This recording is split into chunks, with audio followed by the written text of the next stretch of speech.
Eh bien bonjour à tous, donc aujourd'hui je ne suis pas là pour vous présenter un couteau pour le camping ou les balades en forêt, mais bien un couteau 100% sécurité spécifique pour la self-défense, une nouveauté de chez Spyderco qui est attendue depuis un moment. Je vous parle du Matriarch. Le voici.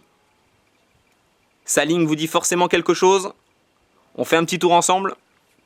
Plaquette FRN au niveau du manche. Finition Coyote pour cette première génération. Système lockback au niveau du verrouillage. 2 positions possibles pour le clip ceinture inox. L'acier VG10 de chez Spyderco pour la lame. Disponible dans 2 finitions de lame. Lame lisse et lame avec des serrations. Le succès de chez Spyderco.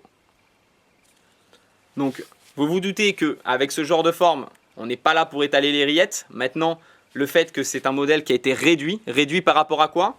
Par rapport au Civilian, que vous connaissez déjà très très bien. Un grand succès de chez Spyderco, un couteau d'une agressivité redoutable. D'ailleurs, je le tiens parce que si je le lâche, je ne sais pas ce qui peut se passer. Le voici. Donc si vous voulez voir un petit peu les nouveautés et voir un peu les gros changements entre le Civilian et cette génération de Matriarch, la voici. On a un bec qui a été légèrement réduit, même plutôt pas mal, une taille de couteau qui n'a strictement rien à voir et un cahier des charges qui n'a rien à voir également. Donc les formes sont quasiment de la même famille, mais on est vraiment sur 2 produits bien différents, qui se retrouvent un petit peu sur les mêmes activités. Voilà, donc on va faire un petit tour. Donc, comme vous pouvez voir, au niveau de la lame, le fait que le bec, ce petit retour de lame qu'on a, qui nous donnait toute cette agressivité de la ligne, a été réduit, va nous permettre d'utiliser le couteau pour d'autres activités. Il reste quand même très orienté pour la self et le combat rapproché. Maintenant, on a un produit qui est vraiment très sympa. Le fait qu'on ait également un cahier des charges un petit peu différent du Civilian, on a un couteau extrêmement léger. Le Civilian avait des renforts avec ses plaquettes inox. Là, on a juste un manche FRN sans renfort à l'intérieur. On a un manche d'ailleurs qui doit forcément vous rappeler les premiers manches des premières séries Endura et également des couteaux toujours disponibles et pacifiques de chez Spyderco. Donc un manche qui est forcément très familier à la marque.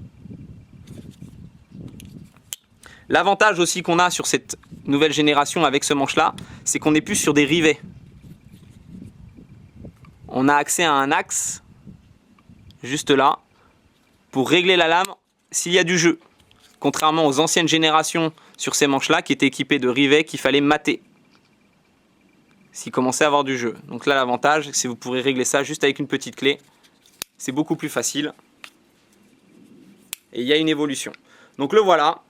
Donc le Matriarch, un couteau, je dirais, beaucoup plus facile à porter, beaucoup plus facile, beaucoup plus accessible, et qui peut s'ouvrir sur d'autres activités.